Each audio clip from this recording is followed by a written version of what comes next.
Through the touchdown catch. Look, good throw by Jarrett, good catch by you. Did you know when you hauled it in you were going to get to the end zone? Just walk me through that whole play. Matter of fact, me and Diggy talked about this yesterday. It was like from when they called the play, and I looked out and saw how the DBs and how the safeties were lined up. I was like, oh, because we had a concept up, and I'm like, okay, yeah, this is gonna be open. Because I saw the middle of the field, there were two safeties high, and I knew by the backside route concepts that the backside safety was gonna go over there and was occupied, so the middle of the field was open. And so it just happened. Diggy went through his reads, got through his progressions, and found me on the third read over the middle. Touchdown. So it was pretty fun. Just being it, like knowing that it was about to happen, just based off what I've learned over the past years about coverages and how watching film and how they were gonna play it. So do you know a lot when, well, pre-snap, even when you line up, that a play is going to be successful? And have you always known that, or is that something you've had to learn over time? No, that's something I had to learn over time. Just being with different coaches, learning from them, taking their like teachings, and just combining them all together. And then Coach Parker really helped because he really like sat down with the receivers and just took us through the coverages or middle of the field open or close and stuff like that. So it helps a lot before the play, like knowing the play, and then looking out, reading the defense before the snap.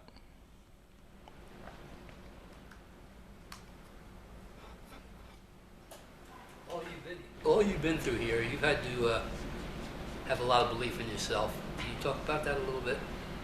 Yeah. I mean, overcoming adversity is part of the game, so it happens to the best of us, and it's just how you respond, like Jalen said earlier, like just the response of the matter. So it was hard at first, because, the mental game of football is hard on some athletes. So just getting past that and just having, true confidence in yourself, and that it helped, just boost your playability because you believe, like, if no one else believes in you, like, why would like, if you don't believe in yourself, like, no one else will. So, it's just, practice over time. Any one person help you through it? Yeah, my mama. Yeah. Sam, it sounds like offensively you all kind of thinned down and just focused on things you all do very well. Just explain how that looks for us. Like, are you just running a small number of plays and dressing it up? Is it just plays you're good at? There's a bunch of them. How has that worked? What's crazy, I learned this in a leadership class. It's about like people like focus so much on like what they're bad at and try to fix that. But if you just focus on your strengths and just work towards that, like you'll be a better person or a better athlete, as we're talking about football. So, we've been practicing all these plays since, well, like for me personally, been 3 years. So I know the offense pretty well. And then we've been with each other all spring, all summer, just learning our plays and just learning how to make those work. So pared it down though. It sounds like confidence will be up if you're just consistently running plays. You're yeah, good. that's what, like, when you practice something so much, it builds true confidence because you worked at it so much, so you could do it. Sam, in earlier interviews this year, you said you were a little disappointed in how last year went for you individually. This year, you more content with how things have gone? I mean, I'm the type of person that likes to be great. That's why I took last year so hard on myself. But I mean, this year is just a building block.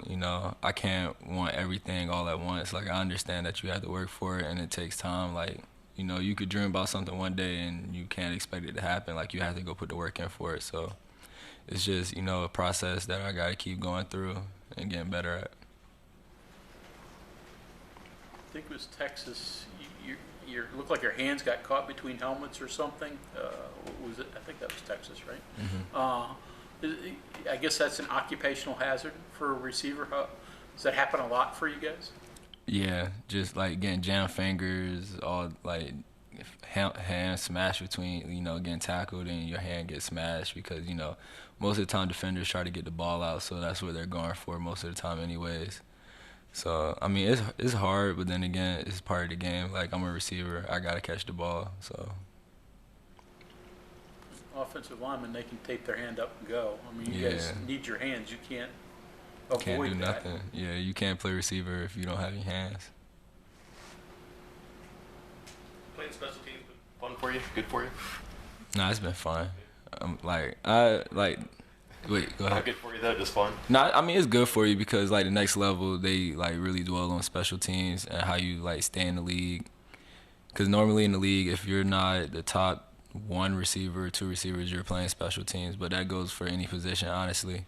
But nah, it's been fun just being able to go out there and run fast, and it's just like it's different from playing offense because I could physically put my hands on somebody and really not worried about the refs gonna throw a flag or not. So it's been fun. Is it also fun tackling rather than being tackled all the time? Yeah, that's fun because it's just like, especially like with Texas, their punt returner was a DB, so it's just like kind of a little bit of revenge. Like, cause if I'm playing offense, I can't go out there and just tackle the DB. So just being able to tackle him, it was fun. Okay, I've asked all the other guys.